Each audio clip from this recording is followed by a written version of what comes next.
Good afternoon traders, Joseph here from Eightcap. Welcome to this week's Trading View weekly wrap. So we're starting with the US dollar in front of us now, and it's been another pretty sour week for the dollar. We've seen US CPI come in lower than expected, and so has US PPI. So this continues to put pressure on the dollar as inflation continues to cool, and the market continues to look at a possibility of inflation coming into play. And also, we did hear some comments from the Federal Reserve during the week, and they did say that the banking crisis may not be over yet, and it may cause a recession. But so far, at this point, they could be adding to the dollar's woes. But if you look at stock indexes this week, it looks like maybe that has been discounted for now, and maybe the market's starting to move past that. So we're definitely starting to see, some real solid risk rallies, and we'll go over some of those in a moment. But we will start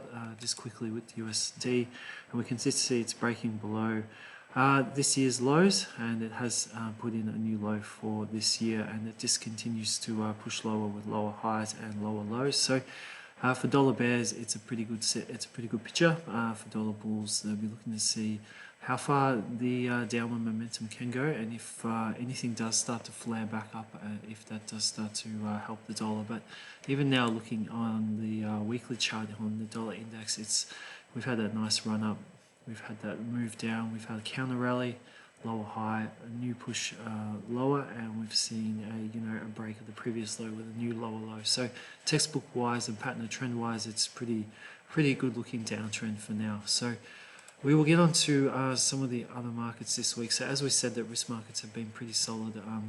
We won't touch on everything today. We'll just scan over a few of them. So obviously here the dollar CAD, we did a report on it earlier in the week with this lower high, and we saw a very nice continuation lower, and that's with oil also adding to the story, and we'll get to oil shortly. So looking at the risk currencies, the euro and the pound were definitely the winners this week, but we did see the Aussie pullback. All of this decline that we saw, and this week's has been one-way traffic really. There is resistance here. We had stronger employment data coming out in Australia this week, so job creation was strong, and the unemployment did slip as well. So it was just looking at this level here at 67.83 as resistance, and it's been in play for a little while now. Support we have noted is 0.6627.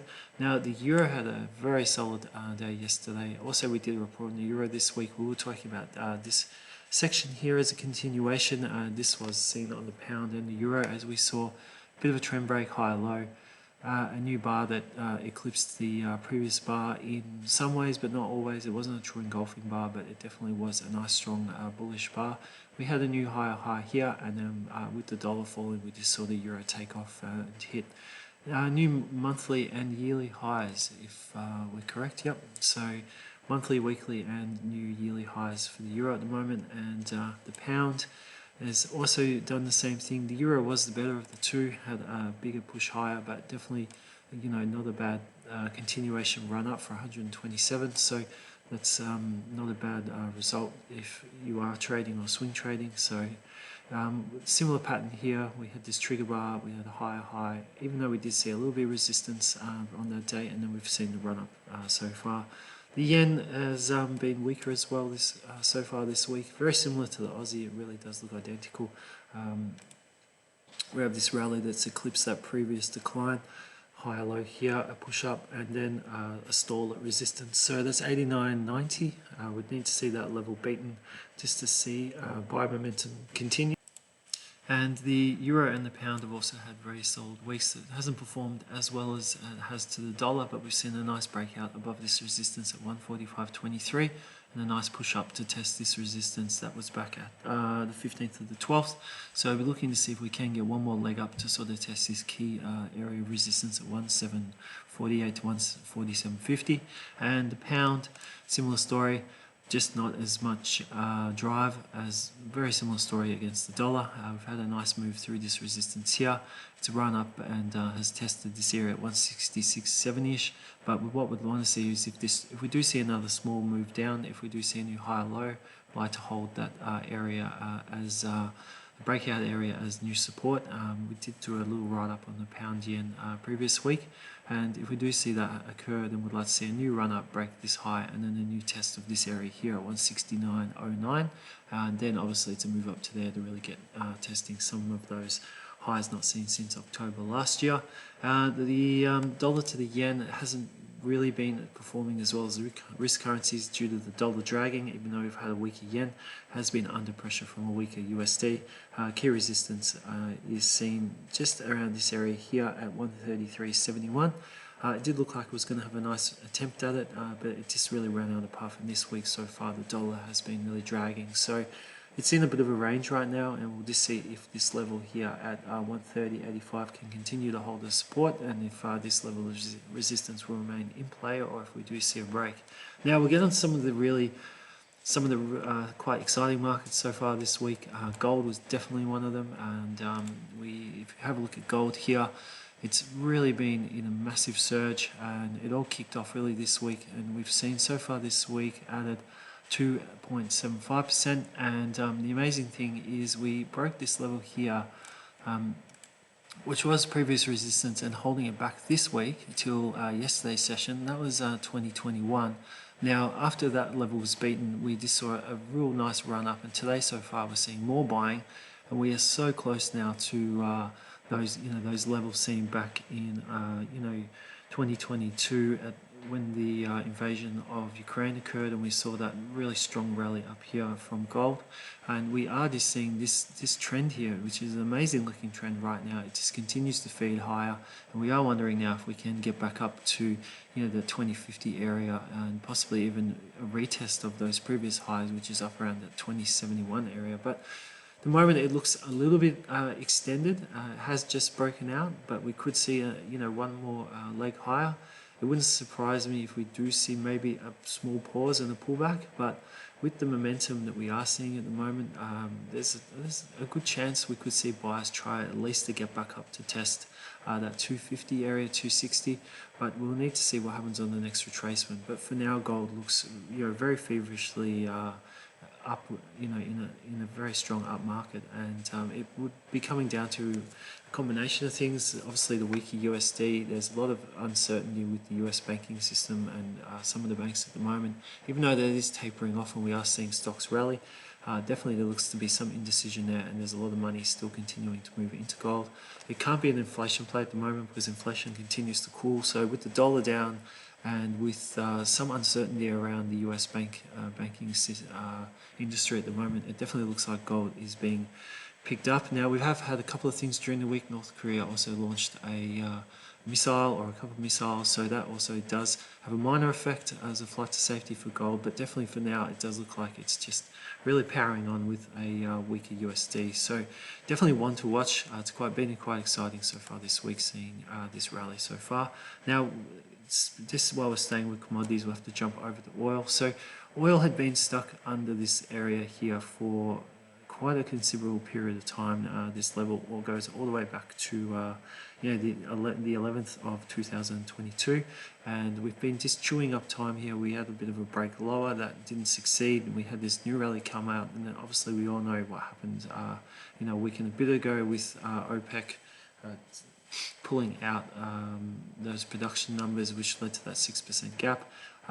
It did struggle, it did look like it was struggling a bit with that newfound high, but we did see not only one strong move higher this week, we had a consolidation and a break above that resistance.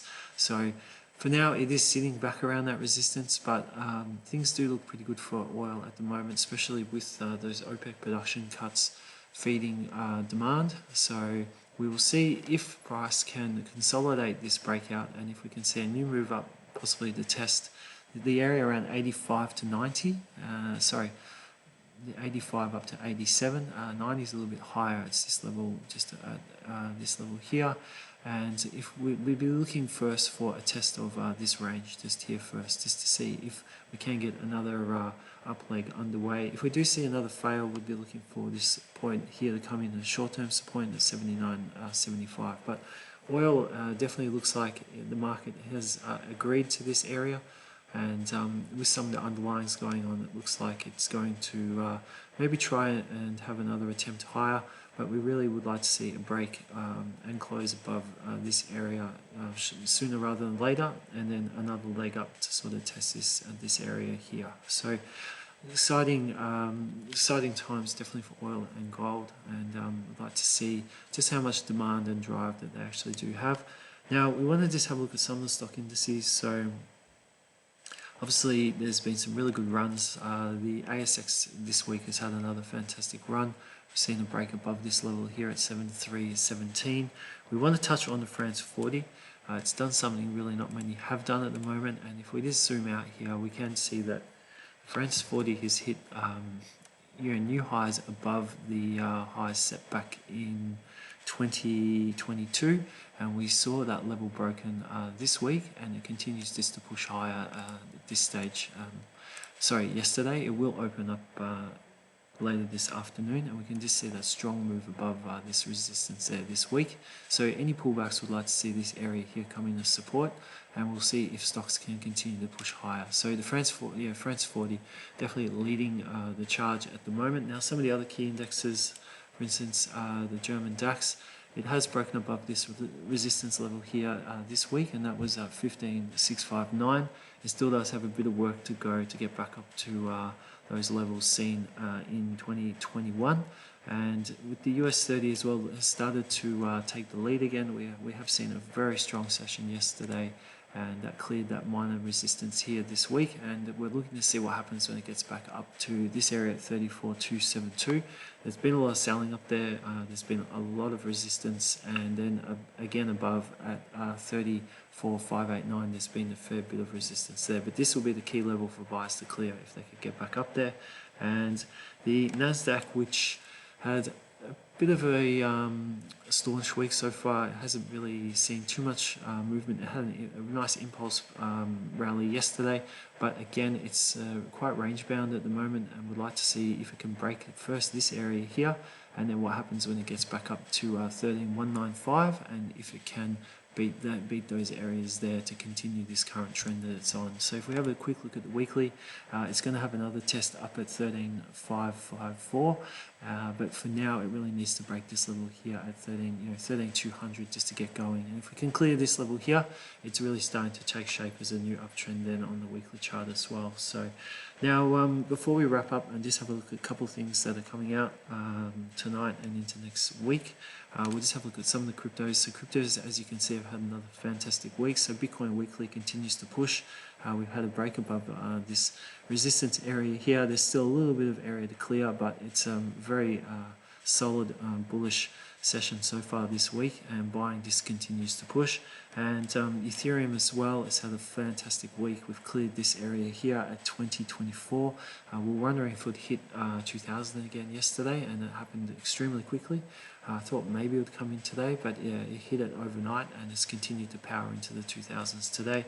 On the daily chart, we can just see those two extremely strong candles from yesterday and today, and it really, just comes down to this area here, clearing it, and then it looks like it's off to the races and starting to really clear some of those areas that have been holding it back for a while. And you can just see that here, that consolidation base here.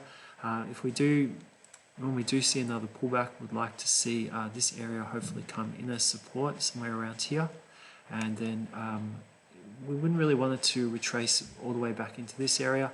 A retrace of this bar, maybe down to this level here, would be fine, but then we want to see buyers back on board again, and push that market back above those previous highs, just to show that this rally continues to go. It is a little bit blown off at the moment, but cryptos do have this characteristic where when they run. So any pullback, would just like to see a minor pullback, maybe a bar or two, and then buying continue to push. So that's some of the markets and some of the action that we've been seeing this week. It has been on the risk side of things, it's been a very exciting week. There's been a lot of breakouts that have held true, and been quite a few good little opportunities so far this week on the short side against the dollar, and on the long side, short side selling the dollar, and on the long side against the dollar. So coming up tonight, we have another small piece. We have retail sales coming out in the States. So they're looking for weaker data, -4% on the core, -4%, 0.4%, sorry, on the retail sales,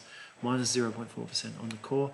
We also have UOM consumer sentiment looking for 62, and that will be it for this week. And coming into next week, I'll just have a quick look before we call it a week. So Monday we have Empire State Manufacturing Index, the climate count change from the UK on Tuesday, and then we have Canadian CPI, UK CPI. So the last data was 10.4%. That one could be of pretty good interest for anyone looking at trading the pound, just to see the situation with rates. And Kiwi CPI coming out. We also have US unemployment claims, and then Friday we have the flash data coming out from Europe, the States, the UK, and that will also incorporate the German and the French data, and that's the flash manufacturing PMI, manufacturing PMI and services PMI, and again, as stated, just said that's across the pound, the euro, the EU, and US data. So that will round out next week. So that's it for this week. Retail sales wise, keep an eye on it, how it comes out, and if it does add to the dollar's woes and does continue to feed some of those risk market rallies we are seeing, and definitely keep an eye on gold. Quite interesting to see if it does have another push up tonight, where exactly it can get to. Oil as well, if it can continue to maintain that drive, but definitely Euro, Bitcoin, Ethereum, the pound, the Aussie, and just keep an eye on them tonight to see if this risk rally does continue to go, if how much further they can continue to push higher. So quite it could be quite exciting times. So that's it for now. Thank you very much for your time. Please feel free to subscribe if you are enjoying our content, and until next Monday's Asian session update, have a fantastic weekend. Thank you very much for your time. Sorry it's been 16 minutes for this video. Wish you a great weekend. Thanks, and bye for now.